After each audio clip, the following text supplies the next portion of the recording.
This fairy tale is about a strange encounter that bonded a young boy with an enchanting elf. Many creatures can confirm that this really happened. The trees in the forest shook their leaves as it happened, and the birds flew around in the branches and listened to everything. Even the sun's rays smiled when it happened. The warm summer wind was present, and the butterflies paused in astonishment.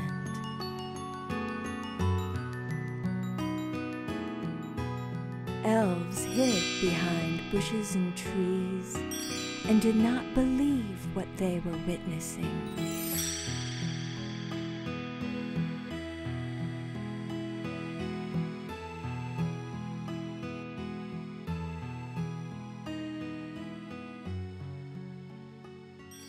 And who would believe that such a happy story would begin like this?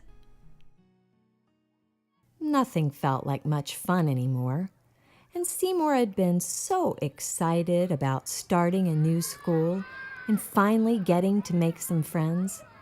Friends that he could really talk to. Friends, or at least one friend, who liked to ponder about things, about life and the whole wide world. But school was the same as always. Just a bunch of brawling, noise, worry, and a lot of running around. Seymour didn't like it one bit, so he retreated into a quiet corner of the schoolyard by himself. He felt like he would never, ever be like the others, like he would never fit in. Yes, it was strange how all of the kids stayed away, but Seymour knew, and they knew, that if they were to play with him, then they wouldn't belong anymore either, and nobody wanted to risk it.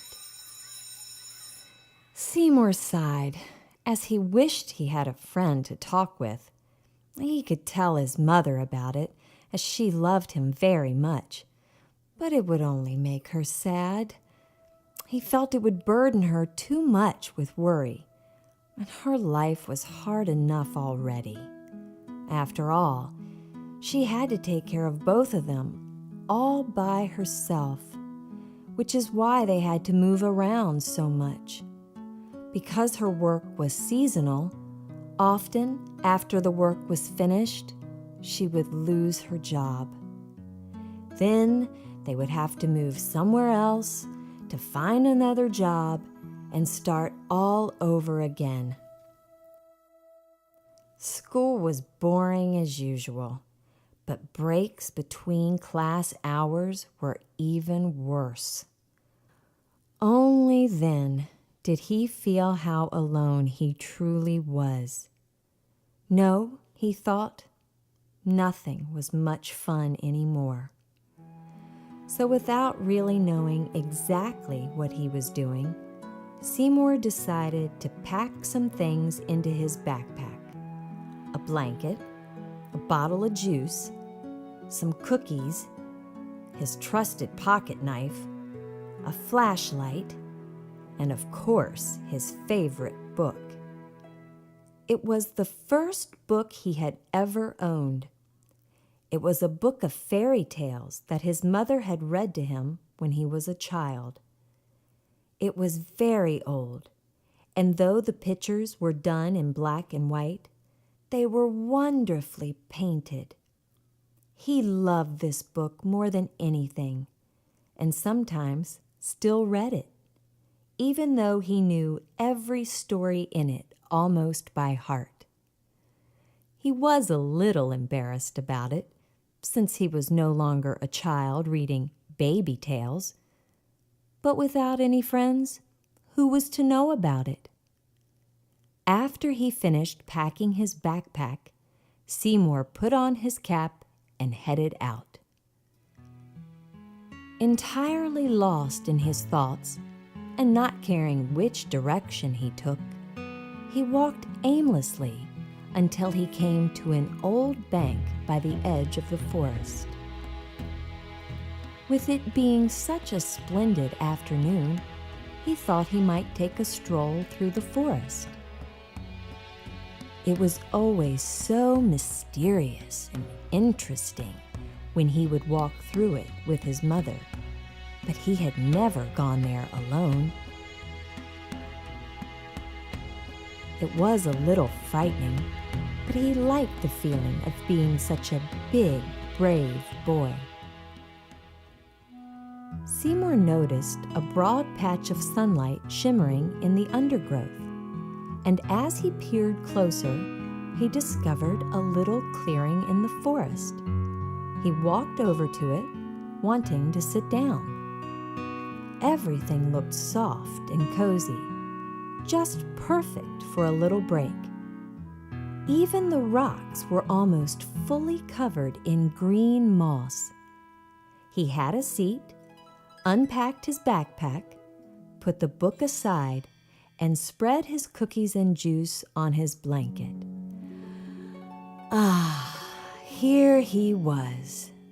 This was to be his secret spot. Seymour leaned back with satisfaction. The sun was still so warm.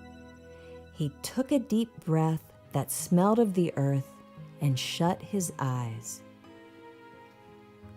Some time must have passed. At first, he did not even notice the tugging on his collar or the wee little voice. It was so soft, a twittering in his ear. Carefully, he turned his head, and there she stood. Seymour could hardly believe what he was seeing. A tiny little creature with green wings, probably a girl, was staring furiously into his eyes as it continued yelling and pulling on his collar. Get out of here! Leave! This is my secret spot. Leave the land of the elves. It's so naughty, just lying down in elf land for a snooze. Well, not on my watch. Get out of here, or I'll... Or what? Asked Seymour, smiling now, having gotten over the initial shock. The elf was so small. What could she possibly do to him? Or what? He repeated with a laugh. Now the little elf grew terrified. How was it that this human could see and hear her? She blushed crimson as she realized that she hadn't used her fairy dust to make herself invisible. Oh well, what did it matter now? But still, the intruder had to leave. Or what? Seymour was asking. Or else! She yelled as loudly as she could, stamping her foot. Seymour doubled over with laughter. He was shaking so hard that the little elf had to take wing to avoid falling. Her eyes blazed with fury, and her face was beet red. You seem to not know anything about us, She yelled. you stupid giant oaf. We have magical powers and can do anything to you we want. Seymour did not want to make the little elf any angrier, so he stopped laughing and spoke very softly to her. I promise that I will stand up and go. But first, would you like some of my delicious cookies or juice? The little elf looked up in surprise, still skeptical. You want to share your food with me? Yes, of course. I'd like to talk to you and hear you say more than just get out. Elves don't talk to insolent intruders. We stopped doing that long ago. We never, ever talk to them. Pooh! She turned up her nose. But you are talking to me, and I'm sitting here quietly and, well, here, have some cookies and juice. Seymour broke off a little piece and put it on his shoulder for her. The elf bent down and took a little crumb, then turned it in her hand and looked at it. She said. I can't remember these intruders ever sharing with us, except when... Well, you can't know everything, he said. Are there more of your kind? And who are you really? What is your name? Elves never reveal their names or where they come from. We have big secrets, you know. Hadn't she revealed too much already? But maybe he hadn't heard her say that she was an elf. Seymour poured a few drops of apple juice onto a nearby cupped leaf and held it up to her before taking his own sip from the bottle. Shared food and drink forge a lifelong link, it whispered as the little elf put a tiny finger into the juice. She licked her finger. A smile lit her face. It tastes like nectar, she thought, then dipped her finger again. My name is Seymour, and I'd like to know your name. Now it was the little elf's turn to giggle. Seymour? That name is even crazier than Savannah Ray, which is my name. Exasperated, she looked at him. Oh, no! She had told him her name. An elf's name spoken, your soul is token. The name, Seymour, sounds like it came from my homeland, and it means one sees more, said Savannah Ray. Ah, nodded Seymour. How is it that you came from so far away and stumbled on my secret spot? Said the boy. Your secret spot? Your secret spot? Savannah's face turned crimson again. That's our gate. You're lying directly on top of the gate of the elves. Oh, it just kept getting worse. She had spilled yet another secret. The little elf wanted to keep quiet. Not any other secret would leave her mouth. But the intruder had understood what she meant. What kind of gate, do you mean? Asked Seymour. Ha! She said. Surely you don't think I'm telling you that there's a gate to the world of the elves? She shook her head. Oh, no! How was it that the secrets kept slipping out of her? Could it be the tasty drink? Reveal the elfin secret door. The elfin world is yours no more. But the juice was so delicious. She dipped her finger in it once again and licked it. But no one is allowed to block the door. How are we supposed to get out here or in there when we want to? There are elf gates that you can go through. I'll say no more. Savannah Ray put her hand to her mouth. Ah, because you don't know how to go through the gate, Seymour teased. Of course I know. I came out of it myself, and now I'm going to leave. Savannah Ray grew angry again and scrunched her brow and nose. Seymour took a good look at her. Her sweet little elfin face was right before his eyes. One of her red hairs was draped across her nose. Seymour had to smile. Very carefully, he reached out with his hand to brush the hair back. When he had taken it delicately between his two fingers, Savannah Ray noticed and took a terrified leap backwards. Ouch! She yelled. After composing herself for a moment, her eyes grew wide and were suddenly filled with tears. She began crying inconsolably. Seymour felt awful. He had not wanted to hurt this enchanting little creature. Please don't cry anymore. I'm so sorry. I only wanted to brush your hair aside. Savannah Ray cried even harder.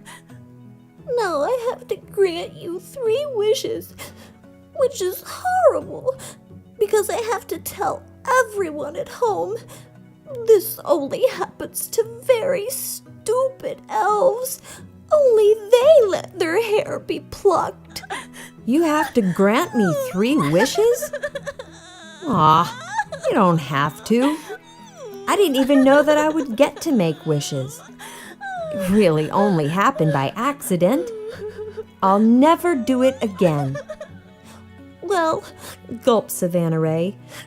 whether you want to or not, I won't be free until you have made 3 wishes. Savannah Ray put her hands to her tear-streaked face and could not stop sobbing. Well, all right. Then I'll wish for something.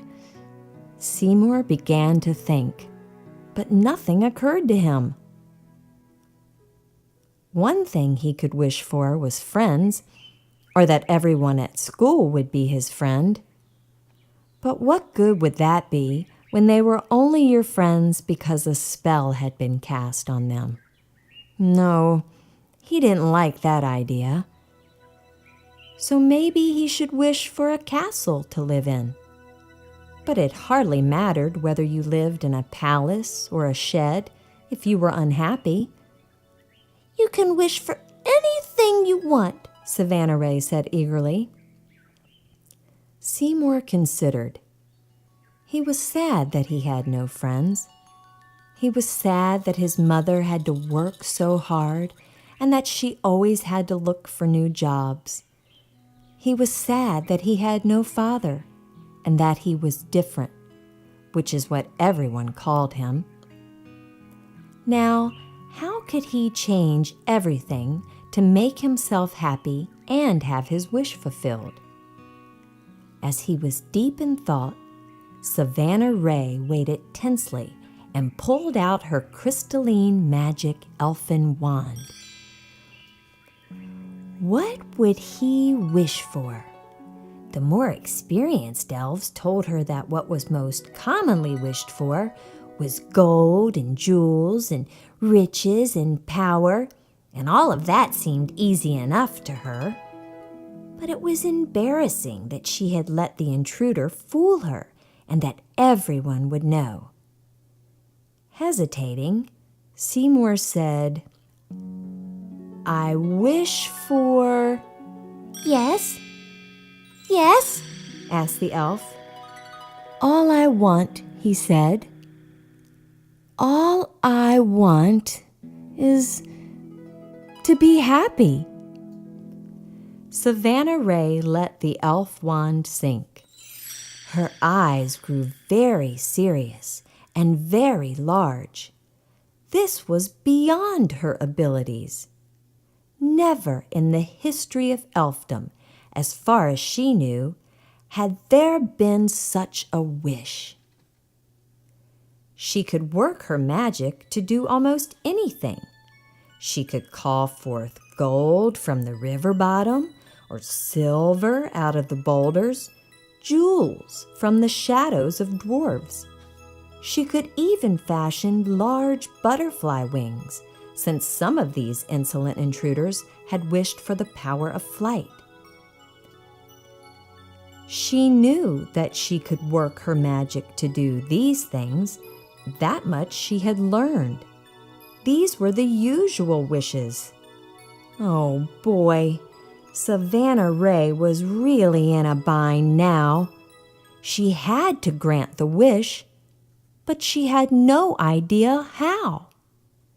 She would have to seek the advice of more experienced elves, if not from the elf queen herself. She had to get some advice, and fast. Close your eyes and scoot over, she finally said. I'll be right back. And before Seymour noticed, she had vanished. Whether far or near, whoosh, and we're here. Then, before he knew it, she was back. Open your eyes, said Savannah Ray. She stood right in front of him and lifted the magic elf wand up to the sun. It sparkled so brightly in the sunshine that Seymour had to turn away. All of a sudden, a feeling of happiness welled up inside of him. It was a wave that coursed through his entire body and warmed his heart. The joy inside him made him smile. How beautiful everything was. The forest, the light, the trees, and this wonderful little elf, Savannah Ray. Seymour regarded Savannah with a loving smile, and Savannah saw how Seymour now seemed to shine from within when he looked at her. How nice and handsome he is For a big oaf, she thought. She also noticed a strange feeling in her stomach. And now your second wish. Seymour smiled. I need no more wishes. I'm happy now, Seymour said, smiling. You can't do that. You have to make 2 more wishes before I'm free. But I can't think of anything else, Seymour protested. The best thing would be if we met again tomorrow. Maybe I'll have a thought of something to wish for by then. Absolutely not. It has to be now. You have to make 3 wishes in a row. That is elfin law. You can't leave before all 3 wishes have been granted. Savannah Ray seemed agitated, but Seymour could only look at her, overjoyed. I wish for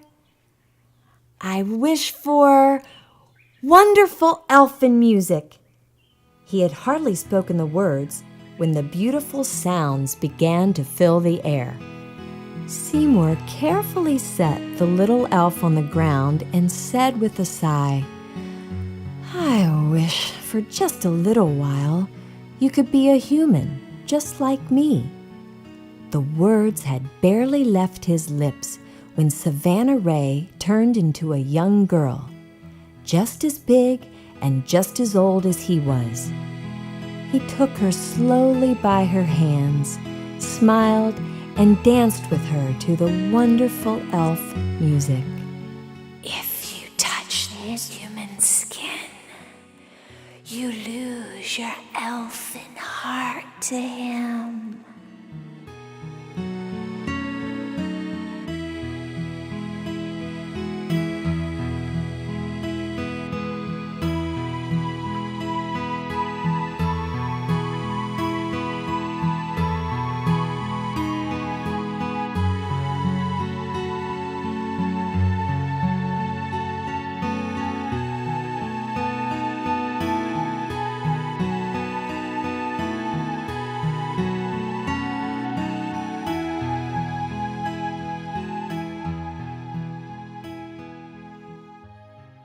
When the music was over, Savannah Ray turned back into the little elf that she had always been, but something felt different inside of her. That was wonderful. I didn't know it felt like that to be one of them, thought Savannah Ray. And I've never danced with one of them before. It felt so different, so sweet and touching, so... Savannah Ray flew in close to Seymour and smiled at him. "Lean your head in," she said, and as he did, using all her strength, she tore a hair out of his head. Ouch! "Now I get to make 3 wishes, and you're going to grant them." "But I don't know how. I don't know magic," he laughed softly. "That's true, but you have something called promises." "All right," said Seymour. "I promise you that if it's in my powers, I'll grant you your 3 wishes." He waited anxiously. Savannah Ray thought for a moment and cried, "I wish for us to meet here again on your 18th birthday." "All right," agreed Seymour. "I'll be happy to grant you that wish." Savannah Ray was pleased.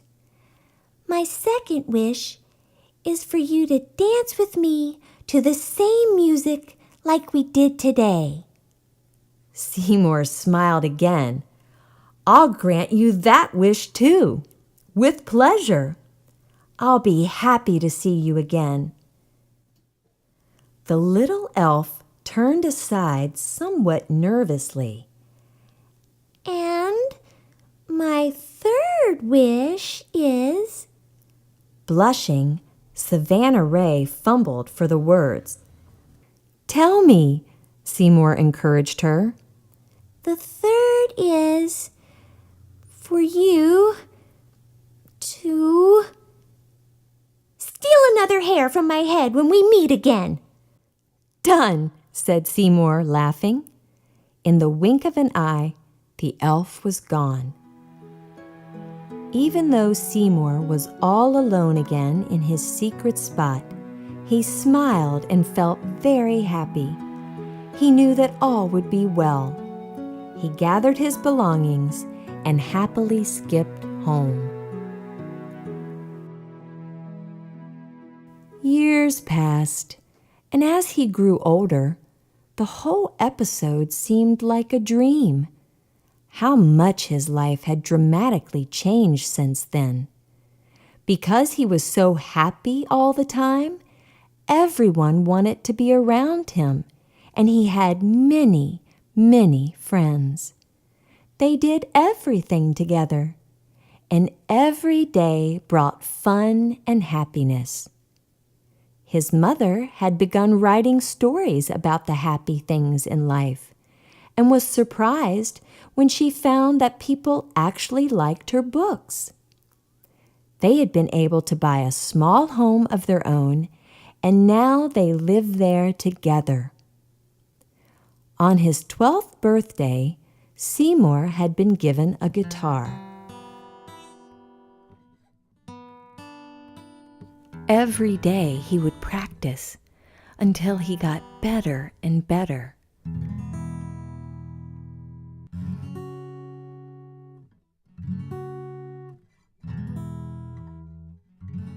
There was always a certain song that he remembered in his heart, the one that he heard so long ago.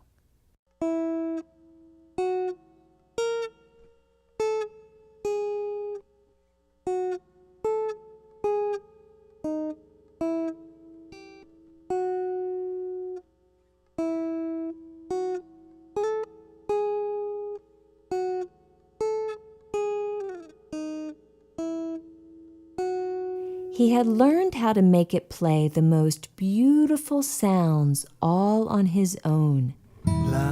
When he was alone and there was no one listening, there was a beautiful melody he would always hum. He listened closely to see if he was getting it right. He tried to put the sounds into words, but nothing seemed quite right. Over and over, he crumpled up the paper he was trying to write his composition on. He couldn't get it quite right. I need the perfect right melody, he thought. And so the days and time passed. Doesn't it always seem like everything happened only yesterday when one looks back? On his 18th birthday, the house was full of guests, and all his friends were there. There were delicious cookies and drinks, and everyone was having a good time celebrating Seymour's 18th birthday. The sun was shining brightly. During the afternoon, Seymour sneaked out of the house with his guitar and began walking towards the forest. He was very excited. Today, he would find out whether he had been imagining all of what he treasured so much. After all this time, he managed to find the clearing, his secret spot. He hadn't been back since that day, since he had been so happy and said goodbye to sadness. Just as before, he sat down on the rock, scooted away from the gate, and began playing the tune. He played very gently, the words flowing easily from his mouth. They told of fairy tales and dreams, of happiness and love, of longing, and of everything that was beautiful in the world. He submitted to his own longing. He was so immersed in his song that he hardly noticed the gentle tugging at his collar. And there she was, at last, the magical, beautiful little elf Savannah Ray. They smiled at each other. He paused for a moment. She gave him a friendly nod and lowered her head, and he reached over and gently pulled a hair out of her head. Ouch! She cried, laughing, just like before when they had met that first time. Savannah Ray, he said, I wish that you would become a human for good. And just as he said it, there she was. She was a beautiful young girl, exactly his age. Red hair framed her sweet face.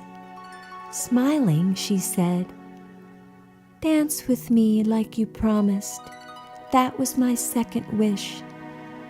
The wondrous melody began. Seymour hummed along with the song and took her in his arms. He was so happy that the right words came without any effort on his part. It was a real love song. On and on they danced. Sometimes he would sing and she would hum along. Seymour paused. My third wish is, Savannah Ray held her breath, for you to be with me forever and to be my wife. Savannah Ray beamed. Yes, I will. For a long time afterwards, people wondered where this beautiful girl had come from and how the two of them had found each other. But neither of them ever revealed their secret.